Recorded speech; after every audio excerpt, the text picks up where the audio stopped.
Hey, what's up everyone? Welcome back to another episode. What is in my eye? Today I'm talking about domain number 4 in the teaching tolerance outcomes.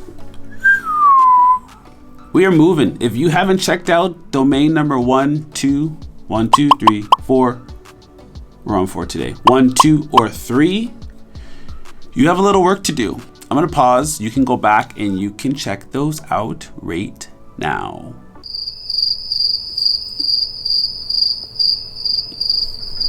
Today we're talking about students will express pride, confidence, and healthy self-esteem without denying the dignity and value of other people. This domain is loaded with a ton of self-help, confidence, expression, reflection, self-worth, pride, all of those words that truly help build you up, help you love yourself. Love yourself. That's one of the things that are important. This domain is about loving yourself. Truly loving yourself and how. But at the same time, identifying ways to understand and value other people unlike yourself.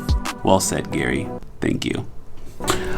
One of the reasons why I think this domain is extremely important in today's world is simply because, unfortunately, people are mean. Not just in the school system, but in the businesses, in the workforce, online. People are just mean.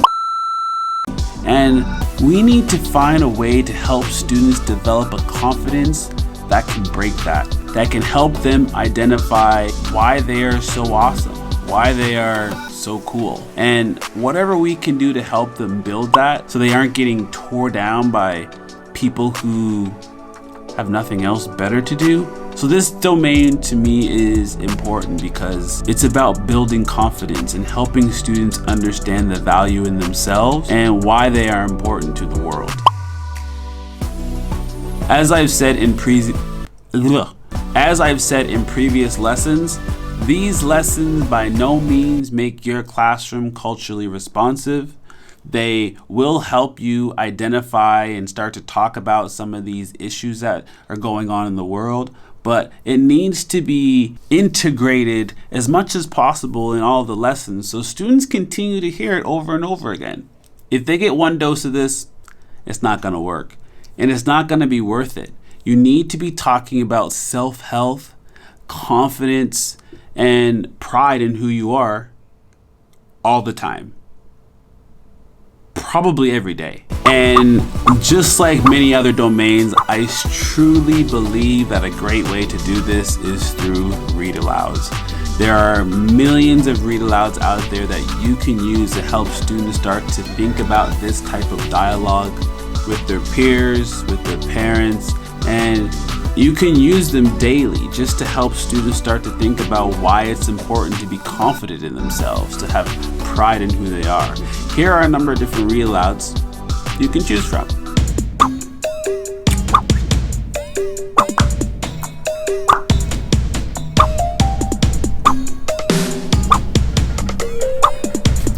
Now that you have those read alouds, you can get started. You don't need any fancy lessons to get students talking about confidence. All you need is a great read aloud, or even a sentence starter or a statement. Post a statement on the board and have students talk about it. It could be as simple as, I hate myself. It could be as simple as, the reasons why I love myself are, or the nicest thing that I've heard is.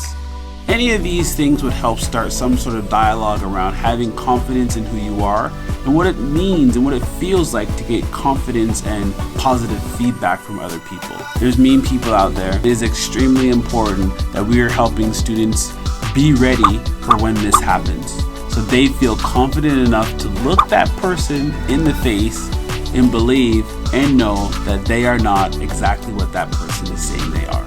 It's important. We need to nurture self-esteem and resilience, positive feedback. We need to teach teach discussion making and problem solving skills. We need to just listen to students talk. We need to allow students to know that they can make mistakes. We need to open up an honest dialogue about curiosity and questions, because sometimes I think we forget that questions can hurt, and we allow our curiosity to steamroll any type of feelings that the other person may have. We need to think about both sides here. I need to think about how this person is going to react.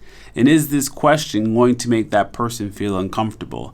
And if for a split second you feel that this question is going to make that person feel uncomfortable, you should probably change it. FYI.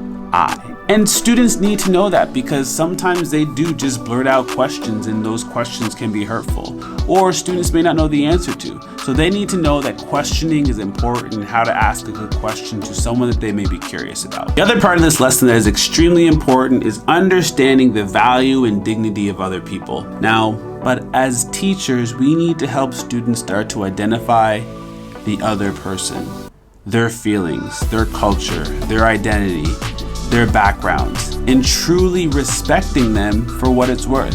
And if we may not agree with some of the things that they're doing or what they're saying, we need to help them understand that they need to start having that dialogue with those people, to maybe understand them a little bit more, to maybe just get to know them a little bit more, because this is how society becomes better.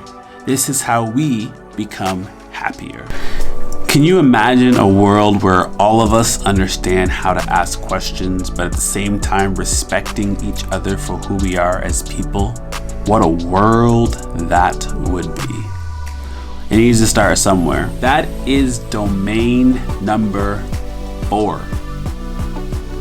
Done. Smashed. Out of the way.